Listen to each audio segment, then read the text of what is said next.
पत्नी से सताए लोगों की लगातार खबरें सामने आ रही है। इसी बीच उत्तर प्रदेश के वाराणसी से चौंकाने वाला खबर सामने आ रहा है। यह एक 30 साल के राहुल मिश्रा ने 9 दिसंबर 2025 को अपने घर में फांसी से लटककर जान दे दी। मौत से कुछ घंटा पहले ही बाइक चलाते हुए 7 मिनट 29 सेकेंड का एक भावुक वीडियो रिकॉर्ड किया, जिसमें उन्होंने अपनी पत्नी संध्या मिश्रा बेवफाई बेटे से मिलने न देना और 498 केस में फंसने का दर्द बयान किया है। गौर करने वाली बात यह थी कि राहुल और संध्या की लव मैरिज थी, जो एक दर्दनाक अंत बन गई। आइए विस्तार से जानते हैं कैसे प्रेम कहानी ने दर्दनाक मोड़ ले लिया। घटना वाराणसी के बनगढ़ गांव की है। राहुल मिश्रा वाराणसी में एक बड़े व्यापारी के लग्जरी गाड़ी चलाते थे। रोज व्यापारी की बेटी को काशी हिंदू विश्वनाथ के गंगापुर कैंप पर छोड़ने जाते थे। कॉलेज में उनकी कई दोस्त थे और छात्र संघ चुनाव में भी सक्रिय रहे थे। इसी दौरान लोहता थाना क्षेत्र के भटिया गांव संध्या से मुलाकात हुई। दोनों को एक दूसरे से प्यार हो गया, लेकिन जब राहुल के घर वाले ने दूसरी जगह उनकी शादी पक्की करा दी तो संध्या ने गुस्से और दुख में हाथ की नस काट ली और दवाई खा ली। हालत गंभीर होने पर दोनों परिवार ने समझौता हुआ और साल 2021 में सरनाथ शिव मंदिर में लव मैरिज हो गई। शादी के बाद दोनों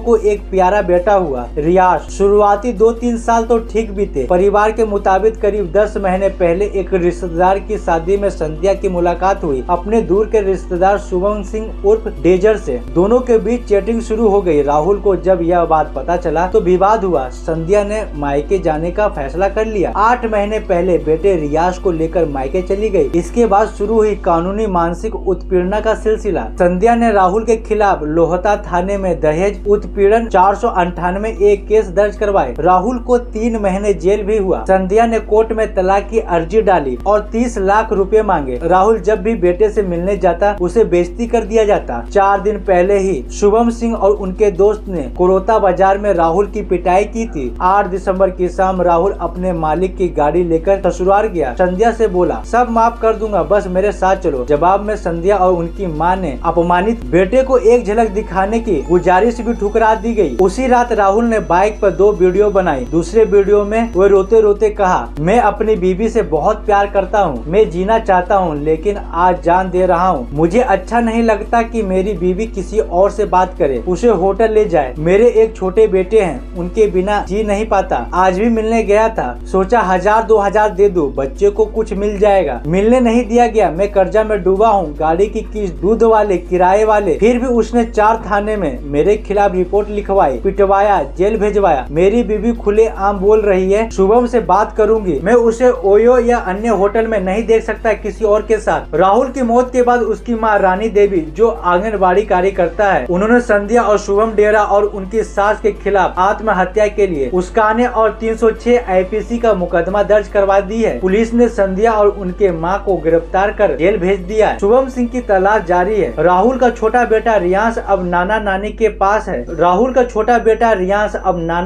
पास है। दादा दादी उसे अपने पास लाने की कानूनी लड़ाई लड़ने की तैयारी कर रहे हैं। यह घटना एक बार फिर पुरुषों के मानसिक स्वास्थ्य और 498 जैसे कानूनी के दुरुपयोग और टूटे रिश्तों की उस कड़वी सच्चाई की ओर इशारा करता है, जिसे अक्सर चुप सहा जाता है।